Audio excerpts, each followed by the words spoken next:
এই জিনিসটা হয়ে থাক, কে কখন মারা যায়, সবাই তো আমাদের প্রায় মারা গেছে, কে কখন মারা যায়, তাই একটু আমি আমার এক ভাইয়ের ছেলের সঙ্গে মিশে এই কাজটা করছি।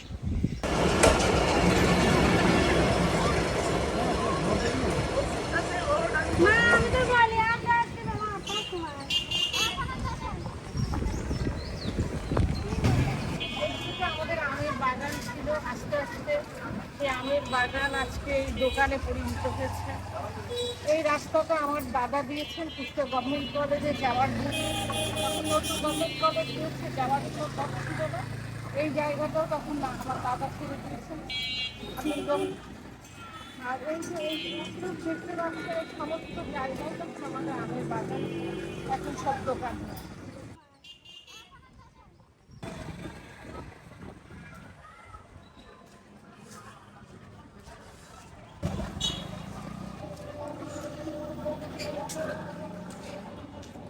এখন যাচ্ছি আমরা আপনাদের বাসায়। ওটা বলবো না হিস্ট্রি বাড়িটা। আমার আব্বাও এটা আমার মাকে গিফট করেছে বাড়িটা, এবং আমরা 67 সাল থেকে এই বাড়িতেই বসবাস করি। মূলত আমার শৈশব এই বাড়িতেই গেছে, তাই না?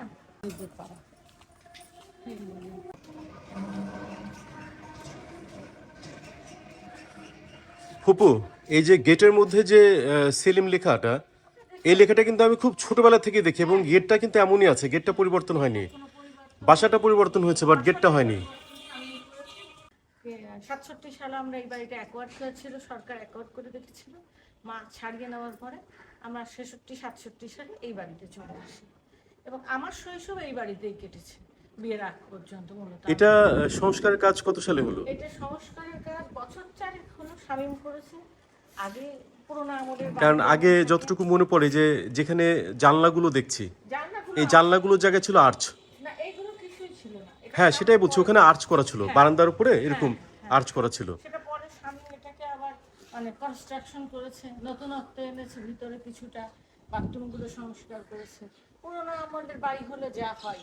আমার খুব মনে পড়ে পেছনের স্মৃতিটা, বিশাল বড় জায়গা ছিল, দেয়ালে অনেক ছবি দেখতে পাচ্ছি। আমার মনে হয় যে আমাদের অনেক কাজিন যারা বাইরে থাকে, তাদের ছেলেমেয়েরা একটু দেখতে পাবে। আমি মনে হয় দাদা থেকে শুরু করি। এটা হচ্ছে আমার বাবা খন্দকার লুৎফুল হক, ওটা আমার মেজো ভাই খন্দকার আমির হক বাদশাহ, ওটা আমার ছোট মামি বেগম বদরুন্নেসা আহমেদ আর মামা নুরুদ্দিন আহমেদ, এটা মেজো ভাই আর ইন্দিরা গান্ধী, এটা মেজো ভাই রাজশাহী তোলা বঙ্গবন্ধু মেজো ভাই, আর রাজশাহী পদস্থ কর, এটা মেজো বড় ভাই, এটা বঙ্গবন্ধু জয় তোফাইল ভাই মেজো ভাই। এটাকে পেছনে শেখ রাসেল না জয়? এটা জয়। এটা মেজো ভাই তাজউদ্দিন আহমেদ শেখ মুজিব, এটা আমার মা, এটা বেগম মুজিব জয় মেজো ভাই, এটা বেগম মুজিবদের বঙ্গবন্ধুর পরিবারের ছবির সঙ্গে মেজো ভাই আছে, সেজো ভাই আর জ্যোতি বসু। এটাও আমি আমার জন্মের পর থেকে এই বাসাতে দেখছি, এবং এখনো কাজ করছে একইভাবে। খুব। এই সোফাটার কথা কিছু বলছিলেন? এটা হচ্ছে রাজু ভাইয়ের প্রথম ঢাকায় যাওয়ার পরে করা এই সোফাটা। এই টেবিলটাও এখন সব শ্বেত পাথরের এটা। হ্যাঁ, অ্যামেজিং টেবিলটা, বিশাল বড় টেবিল এটা একটা। এটা আমার মায়ের পায়াটা দেখুন।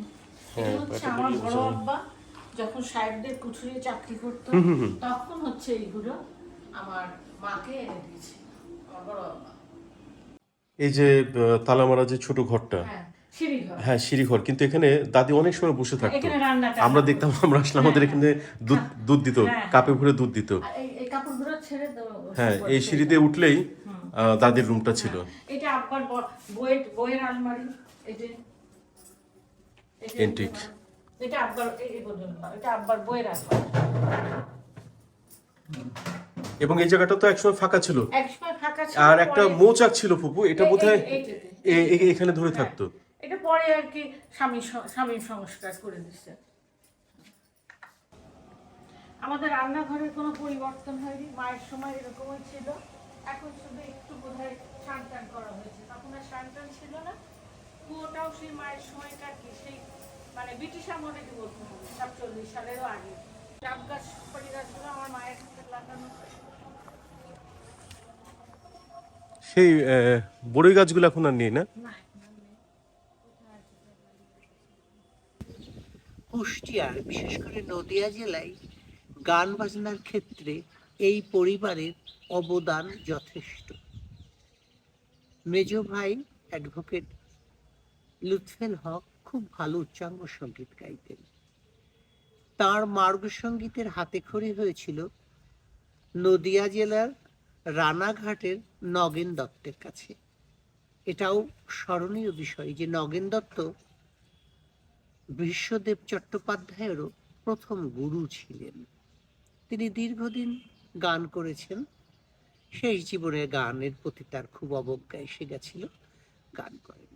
এমন অকাল মৃত্যুতে দুই ভাই একদম তাদের জীবনের যে বেশি প্রতিভা তার বিকাশ দেখাতে পারে।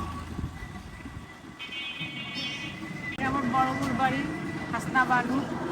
লালিমে বড়বুর সম্পর্কে লালিমা আগেই বলেছে, কাজে নতুন করে আমার আর কিছু বলার নাই। আমি এখন আমার বড় বোন হাসনা বানুর বাড়ি এসেছি। বুট ছেলেমেয়েরা এখানে কেউই থাকে না, শুধু জয়ই থাকে। জয়ের সঙ্গে কিছুক্ষণ একটু কথা বলি বোনকে নিয়ে, দেখি জয় কি বলে। 1962 সালে আমার মা হাসনা বানু একটি সংগঠন করেছিলেন যার নাম আপোয়া, এবং এটা ছিল সমাজসেবক সংগঠন। 1970 সাল পর্যন্ত এটি চলমান ছিল। কুষ্টিয়া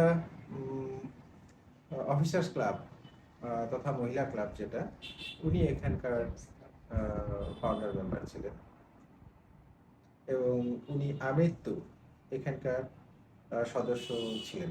মৃত্যুর পরে তাকে মরণোত্তর সম্বর্ধনা দেওয়া হয়। এটা আমাদের পরিবারের জন্য, আমার মায়ের জন্য অনেক বড় একটা সম্মানের প্রাপ্তি। কি মনে আছে জয়, সারা বাংলাদেশে যখন একটাই পরীক্ষার বোর্ড ছিল, ঢাকা বোর্ড একটাই ছিল, কিন্তু নন্দনকানন গার্লস স্কুল থেকে তখন স্কলারশিপ নিয়ে ম্যাট্রিক পাস করে ছোট মামার কাছে পড়তো। এটা কি ভাবা যায়? সব থেকে সুন্দরী মহিলা ছিল, এবং সেই সময় বু সাইকেল চালাতো। সেই সময় বু কুষ্টিয়া শহরে সাইকেল চালিয়ে ঘুরে বেড়াতো, এবং দেখতে সব থেকে কুষ্টিয়ার মধ্যে সুন্দরী। সেই মুহূর্তে অনেক অনেক নাম করা লোকরা প্রপোজাল নিয়ে আমাদের আব্বা চাচাদের কাছে এসছে। এখন যে আসলো ডক্টর শর্মিষ্ঠা হোসেন, জয়ের স্ত্রী। এখন শর্মিষ্ঠার মুখ থেকে আমরা কিছু শুনি। কথা শুরু করার আগে আমি সকলকে সালাম জানাই, কারণ এটা একটা ডকুমেন্টারি তৈরি হচ্ছে। পরিবারের এমন কিছু মানুষ হয়তো আমাকে দেখবেন যাদের সঙ্গে আমার কখনো দেখা হয়নি, পরিচয় হয়নি। আমি মিসেস হাসনা বানুর পুত্রবধূ।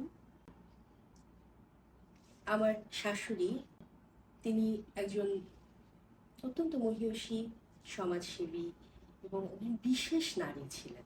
99 সালে আমার বিয়ে হয়েছে। 1999 সালে আমি বিয়ে হয়ে বাড়িতে এসেছি। তারপর থেকে আমি তাকে পেয়েছি কয়েকটা বছর। আমি যতটুকু জানি, আমার শাশুড়ি কুষ্টিয়ার একটা বিশেষ ঐতিহ্যবাহী পরিবারের মানুষ।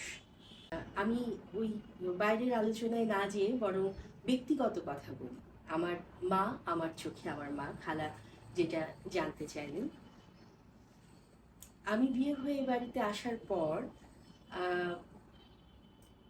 আমি আসলেই অনুভব করিনি যে আমি শ্বশুর বাড়িতে এসেছি। এটা বোধহয় দু একটা ছোট ছোট কয়েকটা উদাহরণ দিলে এটা খুব পরিষ্কার হবে খালা।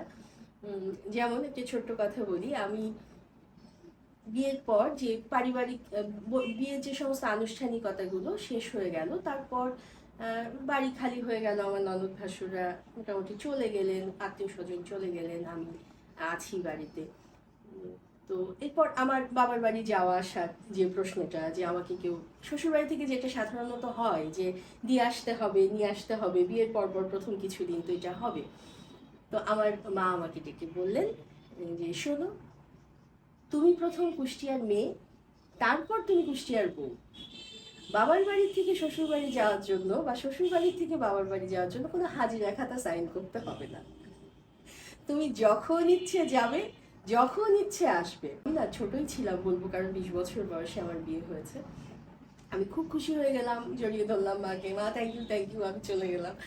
কিন্তু আমার যত বয়স বেড়েছে আমি তত এই ব্যাপারটাকে উপলব্ধি করেছি যে এই মানুষটা কত সহজ ভাষায় আমাকে আমার স্বকীয়তা দেখিয়ে দিলেন, যে তুমি প্রথম, তুমি, তারপর তুমি আরেকজনের বউ বা একটা বাড়ির বউ, তো তুমি তোমার অস্তিত্ব বিপন্ন করে কিছু করার প্রয়োজন তোমার নেই। তো এটা ওই মানুষটা নিজের মধ্যে কতটা ধারণ করতে পারলে তার ছেলের বউকে তিনি এই ধরনের কথা বলতে পারেন এবং এরকম করে ইন্সপায়ার করতে পারেন, এটা সত্যি একটা বিরল ব্যাপার। আমি তখন বুঝিনি, কিন্তু আস্তে আস্তে আমি ব্যাপারটা আমার যত বয়স বেড়েছে আমি বুঝতে পেরেছি।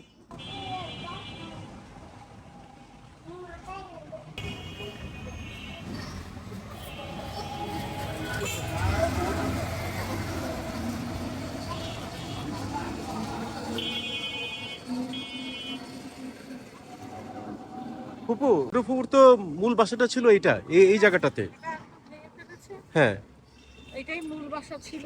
দুলাভাই তো এডুকেশন অফিসার ছিল, হ্যাঁ। রিটায়ার্ড পর আর এই বিল্ডিংটা পরে হলো। এখানে থাকতেই এই বিল্ডিং গুলো হয়েছে। হ্যাঁ। থাকতে এখানে মূল বাড়ি, কিন্তু বউ থাকতে এই বিল্ডিং পাশে একটা হ্যাঁ, দুটো। হয়েছে। হ্যাঁ।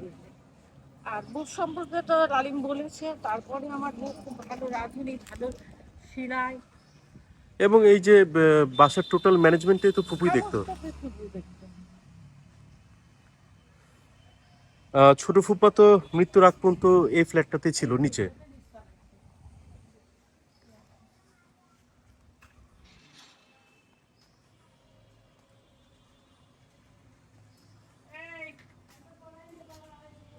ছোট বড় বাসায় আসলাম, কোনো ছেলেকেই পেলাম না। 4 নম্বর ছেলের বউকে পেলাম, লাভলি। ও কিছু বলুক ওর শাশুড়ি সম্পর্কে। তোমার কাছে তোমার শাশুড়ি কেমন ছিল? আসলে আম্মার কথা কি বলবো, উনি ছিলেন অসাধারণ, তার তুলনা হয় না। উনি একদমই অন্যরকম ছিলেন, খুবই হাসি খুশি, কিন্তু আবার যখন রেগে যেতেন তখন আবার অন্যরকম, কিন্তু সেই রাগটা বেশিক্ষণ থাকতো না, সবসময় আমাদেরকে ভালোবাসা দিয়ে কাছে টেনে নিতেন। তো এরকম ছিলেন উনি। এভাবে মারা গেলেন আমরা তো মানতেই পারতাম না প্রথমে, তারপরে এখন তো স্বাভাবিক হয়ে গেছি। উনি আসলে এক কথায় অসাধারণ ছিলেন। কি গুণ ছিল আমার বোনের? সে মানুষকে খুব মানে গরিবদেরকে সে খুব সাহায্য করতেন, সবাই ওনাকে এখনো ইয়ে করে, স্মরণ করছে করে। তো অন্যরকম একজন মানুষ ছিলেন উনি। হ্যাঁ, রান্না, তার হাতের রান্না, সেরা রান্না আসলে সত্যি। সেলাই, রান্না, সে অনেক খেলাধুলা করে বাসায় অনেক প্রাইজও নিয়ে আসছেন। মানে তার সে অসাধারণ একজন মহিলা। এবং ফুপুর একটা গল্প আমি অ্যাড করতে চাই। একবার ফুপু বানাইছিল, ওই যে কি বলে গাছে হচ্ছে না বড়ই, মাটি দিয়ে বড়ই বানাইছিল। তো সেই বড়িটা এতই বাস্তব ছিল যে আমি ওটা খেয়ে ফেলতে গিয়ে দেখি যে ওটা মাটি। শুধু বড়ই না, এবং কালার যেটা করছিল একদম জেনুইন মনে হচ্ছিল। বানাতো, মরিচ বানাতো, এটা একটা অসাধারণ গুণ। আর সেলাই, বুট সেলাই মানে কি অসাধারণ। আর রান্না তো শুধু হাত মাখিয়ে দেবে, তাতেই মনে হচ্ছে কি অমৃত খাচ্ছে। আমার ছোটবেলাটা কেটেছে গান শেখা, ছবি আঁকা, খেলাধুলা, সব কিছু মিলিয়ে। এই সব কিছু তত্ত্বাবধানে ছিলেন আমার মা সুফিয়া আক্তার বানু, বুলু, যাকে সবাই বুলু বু নামেই ডাকে। আর আমার বাড়িতে একটা খুব সুন্দর আবহাওয়া ছিল। আমাদের ভীষণ কালচারাল পরিবার ছিলাম আমরা, আমার বাবা মা দুইজনের দিক থেকেই। আমার আব্বা ছিলেন বিখ্যাত সাহিত্যিক, বিষাদ সিন্ধু রচয়িতা, কালজয়ী লেখক মীর মোশাররফ হোসেনের আদরের নাতি। আমার দাদি ছিলেন মীর মোশাররফ হোসেনের ভাইয়ের মেয়ে। আমার আব্বা লেখালেখির সময় রাজশাহী বিশ্ববিদ্যালয়ে সাহিত্য রত্ন উপাধি লাভ করেন। একটা বিষয়ে না উল্লেখ করলে না, যে আমি ছিলাম সবচেয়ে কনিষ্ঠ সন্তান, বাবা মায়ের অনেক আদরের। কিন্তু আমি আমার আব্বার সাথে যতটা না ফ্রি ছিলাম, সব কিছুই আব্বার সাথে বলতাম, কিন্তু মাকে দেখে ভয় পেতাম। মা ছিলেন ভীষণ রাশভারী, আমরা সবাই মাকে দেখে ভয় পেতাম। তার মানে এই না যে মা আমাদেরকে মারছেন বা বকাবকি করছেন সারাক্ষণ, তা কিন্তু না। কিন্তু সবসময় মা একটা মানে একটা নিয়মের মধ্যে আমাদেরকে থাকতে বলতেন সবসময়। আমার মা ভীষণ রান্না করতে ভালোবাসতেন এবং মানুষকে খাওয়াতে ভালোবাসতেন। এছাড়া মায়ের অনেকগুলো গুণ ছিল যেগুলো না বললেই না। ভালো ছবি আঁকতে পারতেন, ভালো গান গাইতে পারতেন, ভালো অভিনয় করতে পারতেন, ভালো মাটির কাজ করতে পারতেন। জ্যাকেট, সোয়েটার, মাফলার এগুলো খুব এবং সুন্দর খুব সুন্দর খুব দারুণ শীত টুপি বানাতো শীত টুপি। হ্যাঁ, সেই, আপনি ঠিক এবং সেই ধরেছেন। সময় যে এই 70-80 দশকে যে শীত টুপি যে একটা ফ্যাশন, এটা তো একটা দারুণ ব্যাপার ছিল। আব্বাকে বানিয়ে দিছিল, আমাকে বানিয়ে দিছিল, জিন্না কাকিকে বানিয়েছিল, এবং আমরা এগুলো পরে পরে ঘুরতাম শীতের দিনে। আনবিলিভেবল, এগুলো এখন আর দেখাই যায় না। তোমার আর একটা বিষয় মনে আছে কিনা জানি না, আমাদের দুটো ফুপুই অর্থাৎ তোমার মা খালার মধ্যে কিন্তু একটা বিষয় খুব উল্লেখযোগ্য ছিল। সেটা হচ্ছে যে তাদের মধ্যে একটা মাতৃসুলভ যে আচরণ, যেমন আমার বাপ চাচারা, বাদশা কাকারা, রাজু কাকারা, মেজু কাকারা সবাই বলছি। মানে এত মানতো ফুপুদের, যেটা চিন্তা করা যায় না। এবং তারা কিন্তু ভাই না, সন্তান হিসাবে কিন্তু তাদেরকে ট্রিট করতো।